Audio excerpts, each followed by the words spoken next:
దాయాదికి ఘనంగా last punch ఇచ్చింది Indian army. యుద్ధ విరమణకు కొద్ది గంటల ముందు చుక్కలు చూపించింది. ఏకంగా 6 కీలక పాకిస్తానీ వైమానిక స్థావరాలను నేలమట్టం చేసింది. మరో 2 చోట్ల రాడార్ వ్యవస్థలను ధ్వంసం చేసింది. పాక్కు కోలుకోలేని నష్టం మిగిల్చింది భారత సైన్యం.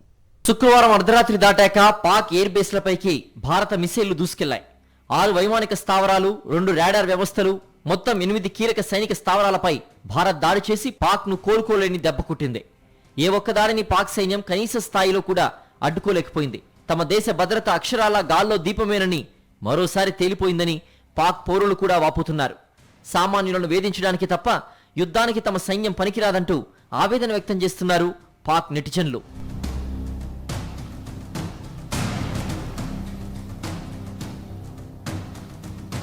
పాకిస్తాన్కు చెందిన కీలక వైమానిక స్థావరాలపై భారత్ భారీ స్థాయిలో దాడి వెనుక ప్రబల కారణాలే ఉన్నట్టు చెప్తున్నారు. శనివారం ఉదయం నుంచే తమ సైన్యాన్ని వీలైనంతగా భారత సరిహద్దులకు తరలించేందుకు పాక్ సిద్ధమైందని నిఘా వర్గాలు కేంద్రానికి సమాచారం ఇచ్చాయి. దాంతో ఉద్రిక్తతల్ని మరింత పెంచేందుకే పాక్ నిర్ణయించుకుందని స్పష్టమైపోయింది.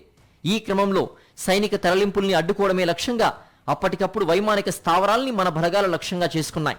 అత్యాధునిక దీర్ఘశ్రేణి క్షిపణులు వాటిని గురి తప్పకుండా ఢీకొట్టి శిథిలాల దిబ్బలుగా మార్చేశాయి. తద్వారా పదాతి దళానికి అతి కీలకమైన వైమానిక దన్ను అందకుండా చేశాయి. అంతేగాక పాక్ యుద్ధ సన్నద్ధతపైనే చావు దెబ్బ కొట్టాయి. ఈ పరిణామం వల్లే మరో గత్యంతరం లేక పాక్ కాళ్లబేరానికి వచ్చి సాయంత్రానికల్లా కాల్పుల విరమణకు ఒప్పుకుందని రక్షణ నిపుణులు చెబుతున్నారు.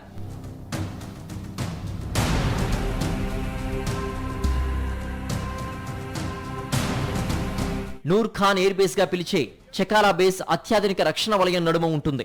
అంత కీలకమైన ఎయిర్ బేస్ పైనే మన వైమానిక దళం భారీ ఎత్తున దాడి చేసి ధ్వంసం చేసింది. తద్వారా పాక్లో ఏ సైనిక స్థావరం కూడా సురక్షితం కాదని దాయాదికి స్పష్టమైన సందేశం ఇచ్చింది.